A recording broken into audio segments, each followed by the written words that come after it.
নমস্কার, কণিকা চ্যানেলে আপনাদের সবাইকে স্বাগত জানিয়ে আমি আজকে তৈরি করব চাল কুমড়োর একটা রেসিপি। এই যে গাছ থেকে একদম টাটকা চাল কুমড়োটা নিয়ে এসেছি।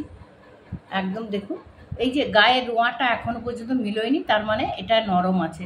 তবে খুব নরম বলবো না, কারণ এই বোঁখাটা পর্যন্ত যদি সাদা থাকে তখন দেখবে নরম। গায়ে একটু এসছে, আমার তুলতে একটু দেরি হয়ে গেছে সময়ের অভাবে, তাই একটুখানি হয়তো বুড়ো হয়েছে। তা ঠিক আছে, আমি দেখা যাক কেটে নিই।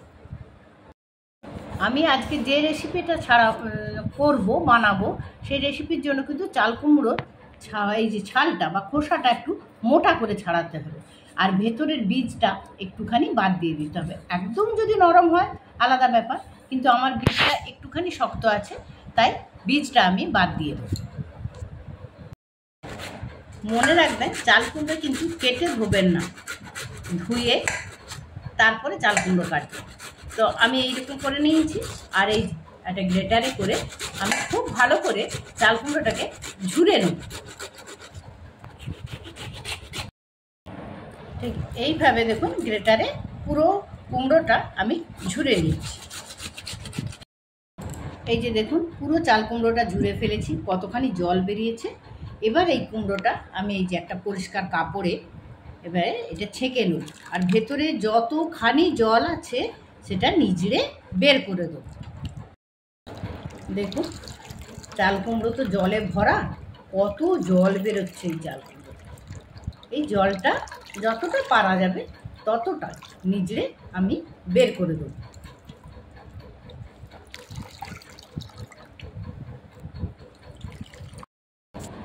অত বড় একটা কুমড়ো, এই যে জল টল বাদ দিয়ে এই বেরিয়েছে। এবার এই কুমড়োটা আমি একটা পাত্রে নিয়ে নিচ্ছি। এবার এই চাল কুমড়োটা আমি মেখে নেব, তার জন্য দিয়ে দিচ্ছি একটুখানি কালো জিরে, আর দিয়ে দেবো বেসন। বেসনটা আমি 2 চামচ দিচ্ছি, তারপরে আমি দেখে নেব যে আর লাগে কি না। এপাশে দিয়ে দেবো স্বাদ মতো নুন দিয়ে দিচ্ছি, খুব অল্প লাগবে। আর এখানে দিয়ে দিচ্ছি বেকিং সোডা আর বেকিং পাউডার, তাও খুব অল্প। দেখুন, এটা দিয়ে এবার সুন্দর করে এটাকে আমি মেখে নিচ্ছি।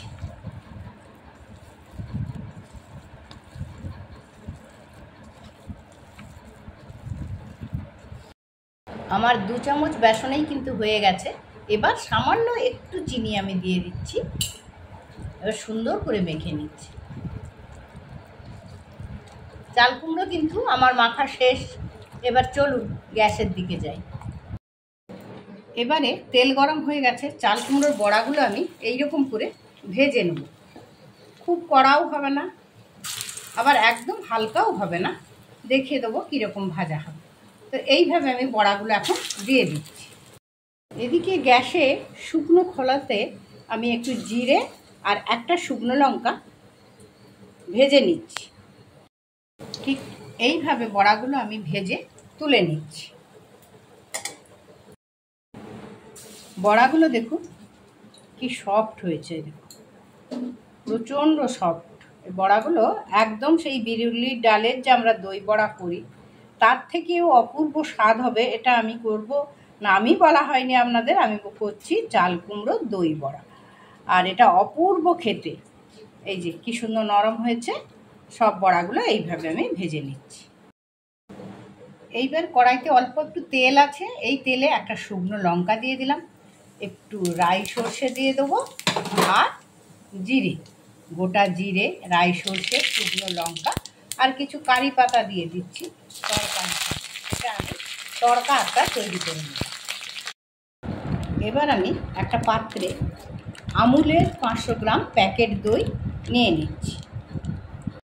এবার ওই দইতে আমি দিয়ে দিচ্ছি, অবশ্যই টক দই নিয়েছি, নুন দিলাম আর সামান্য একটু চিনি দিয়ে এবার এটাকে খুব ভালো করে ফেটে নিচ্ছি। দইটা আমার ঠিক এইভাবে ফাটা হয়ে গেল। নুন চিনিটা আমি চেখে নিয়েছি, যে যেমন নুন চিনিটা পছন্দ করেন তেমনই নুনটা তো স্বাদ মতন দেবেন, মিষ্টিটা যে যতটা পছন্দ করেন তেমনই দেবেন। হয়ে গেল আমার সুন্দর করে দই ফাটা। এবার আমি চাল কুমড়োর বড়াগুলো সুন্দর করে সাজিয়ে দিলাম। এইবার এই চাল কুমড়োর বড়ার উপরে ফেটে রাখা যে দইটা আমি দিয়ে দিচ্ছি, যা এমনভাবে দেবো যেন বড়াগুলো সুন্দর করে ডুবে যায়। করার পরে আমি ছড়িয়ে দিচ্ছি ওই যে ভাজা মশলাটা গুঁড়ো করে রেখেছিলাম, জিরে আর লঙ্কা, এটা ছড়িয়ে দিলাম। এবারে যে তড়কাটা করে রেখেছিলাম সেই তড়কাটা এবার ছড়িয়ে দিচ্ছি।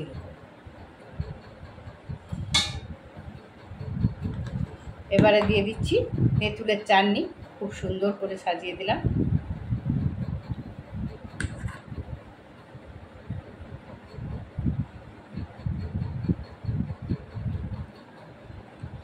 এবার দিয়ে দেবো ধনে পাতা গ্রিন চাটনিটা।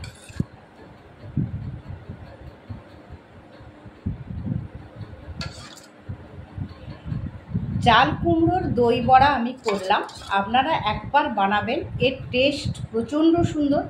এতে কিন্তু ঝুরি ভাজা দেওয়ার প্রয়োজন নেই।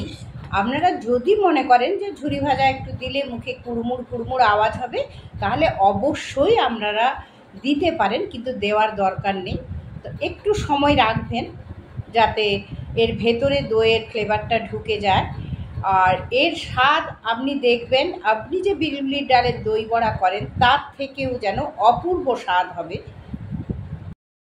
আমার মা এই চাল কুমড়োর দই বড়াটা বানাতো, আপনাদের সঙ্গে শেয়ার না করে আমি পারলাম না।